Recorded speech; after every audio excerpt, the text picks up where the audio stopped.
Let's have a look at some business news now on the programme. We're going to start here in France, actually. Billions worth of exports now being threatened. This is because of new American tariffs as the Trump administration takes aim at a French tax on digital giants. Brian Quinn from our business desk has got all the details for us, Brian. Well, Stuart, Washington is threatening punitive tariffs on a host of French products in response to France's so-called GAFA tax on digital services.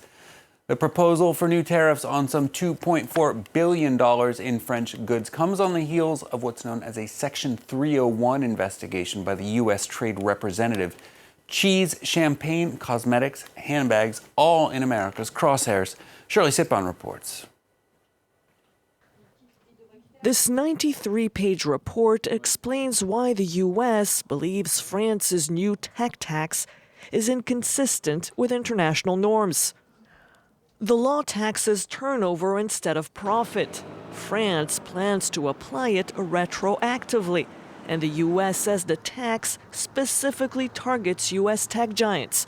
In retaliation, Washington is eyeing punitive duties of up to 100% on over 2.4 billion euros of French exports, including cheese, champagne, cosmetics, and handbags.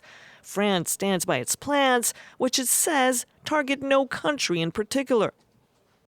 My message will be clear. We will never, ever abandon this will to fairly tax digital giants, to have a tax system for the 21st century that's fair and that taxes digital activities. The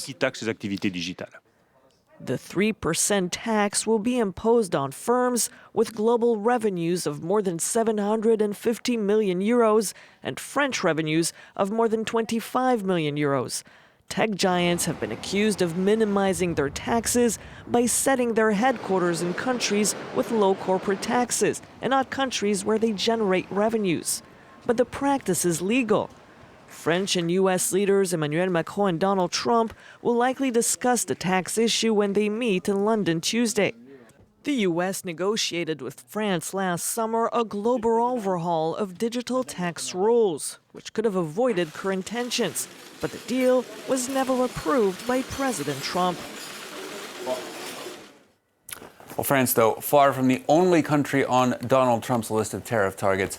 On Monday, the U.S. president announced new import duties on steel and aluminum coming from Argentina and Brazil.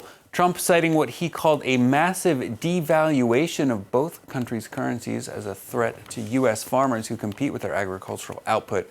Both Brazil and Argentina have seen the value of their currencies fall amid domestic political and economic crises, but their governments have in fact tried to bolster their respective values in response. Brasilia and Buenos Aires say they're perplexed. Many analysts, though, see Trump's move more as a reaction to the country's increasingly close economic ties to China amid the U.S.-China trade war. Trump citing American farmers and industry to justify his decision. Here he is.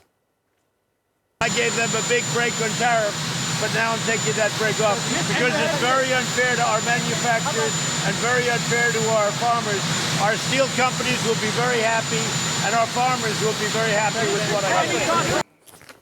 Well, checking in on the markets now, those new trade conflicts not particularly reassuring for investors. Asian indexes mostly falling in Tuesday trade. The Nikkei in Tokyo closing down 0.2%.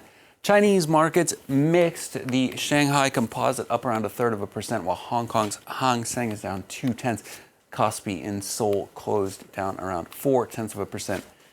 Here in Europe, major indexes opening mixed, continental markets gaining despite those trade tensions.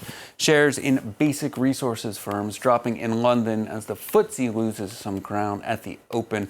Paris and Frankfurt, though, on the rise with the CAC 40 up around 0.1%, and the DAX up nearly 0.6%.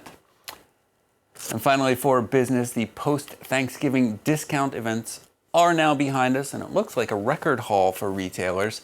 Despite fears of falling sales amid slowing global growth, this year's Black Friday and Cyber Monday sales were on course to top all previous years.